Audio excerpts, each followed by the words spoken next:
হাতে নাতে তৃণমূলের ভুয়ো এজেন্ট ধরলেন এসডিপিআই প্রার্থী রুনা লায়লা। ওই ভুয়ো এজেন্টের কোনো তথ্য না দিয়েই তাকে ভেতরে বসার অনুমতি দিয়েছেন প্রিসাইডিং অফিসার। ঘটনার তল্লাশি করে প্রিসাইডিং অফিসারকে জিজ্ঞাসাবাদ করলে শেষটা ভুল স্বীকার করে ক্ষমা চাইলেন তিনি। আর সুযোগ বুঝে তৃণমূলের ওই ভুয়ো এজেন্ট ওখান থেকে পালিয়ে যায়। পরিস্থিতি স্বাভাবিক হলে ফের ভোট গ্রহণ পর্ব শুরু হয়। সোমবার এমন ঘটনা ঘটেছে মুর্শিদাবাদের বহরমপুর বিধানসভার গুরুদাসপুর অঞ্চলের 264 নম্বর বুথে। জানা গেছে এদিন সকাল থেকেই বুথ পরিদর্শনে রয়েছেন এসডিপিআই এর বহরমপুর লোকসভা কেন্দ্রের প্রার্থী রুনা লায়লা। আবার দুপুর নাগাদ তিনি ছিলেন নওদা বিধানসভা ত্রিমোহনীতে। ওই সময়ে তার কাছে খবর আসে গুরুদাসপুর অঞ্চলের 264 নম্বর বুথের ভেতরে তৃণমূলের ভুয়ো এজেন্ট বসে আছে। ফলে তিনি দ্রুত চলে আসেন ওখানে।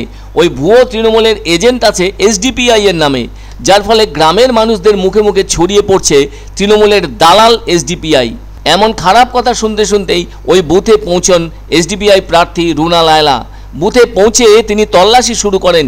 ঠিক খুঁজে পান ওই ভুয়ো এজেন্টকে, যার কোনো রকম তথ্য না নিয়েই তাকে ভেতরে বসার অনুমতি দিয়ে বসতে দিয়েছেন ওই বুথের প্রিসাইডিং অফিসার।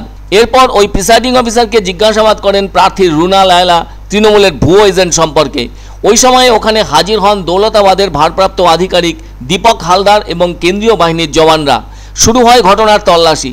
আর ওই সময় প্রিসাইডিং অফিসারকে জিজ্ঞাসাবাদ করা হয়। প্রিসাইডিং অফিসার নিজের ভুল স্বীকার করে ক্ষমাও চান। এমন ঘটনাকে কেন্দ্র করে দীর্ঘক্ষণ পোলিং বন্ধ থাকায় সেন্ট্রাল বাহিনী উপস্থিত হন। ইতিমধ্যে সুযোগ বুঝে ওই ভুয়ো তৃণমূলের এজেন্ট ওখান থেকে পালিয়ে যায়। এরপর পরিস্থিতি স্বাভাবিক হলে ফের পোলিং শুরু হয়। এসডিপিআই এর নামে মিথ্যে অভিযোগ লাগিয়ে বদনাম করে থাকা তৃণমূলের স্থানীয় নেতা মুর্তুজ শেখ স্বীকার করেন ভুল করে এসডিপিআই এর বদনাম করা হয়েছে। ওখানে এসডিপিআই এর নামে কোনো এজেন্ট ছিল না। এভাবে তার দলকে বদনাম করবার জন্য ক্ষোভ প্রকাশ করেন বহরমপুরের এসডিপিআই প্রার্থী রুনা লায়লা। বলেন তিনি এখানে ঝামেলা করতে আসেননি, তবে তার দলের কেউ বদনাম করবে তাকে ছেড়ে দেওয়া হবে না।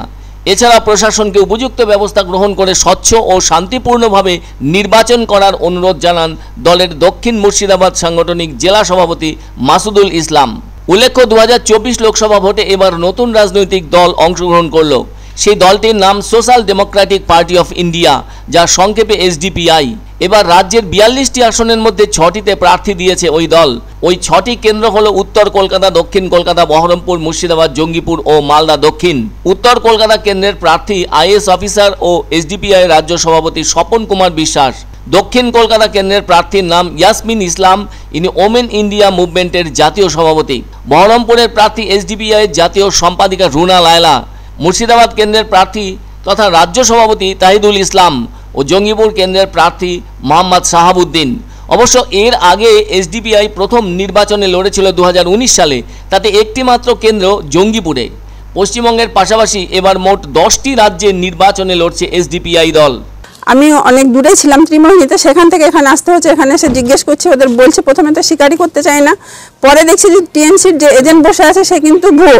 যে দুজনের নামে এজেন্ট ফর্ম ফিল আপ করা হয়েছে সেই দুজন বাদ দিয়ে অন্য একজন বসে আছে, ওনাকে পার্টির নাম জিজ্ঞেস করলে সেটাও বলতে পারে না।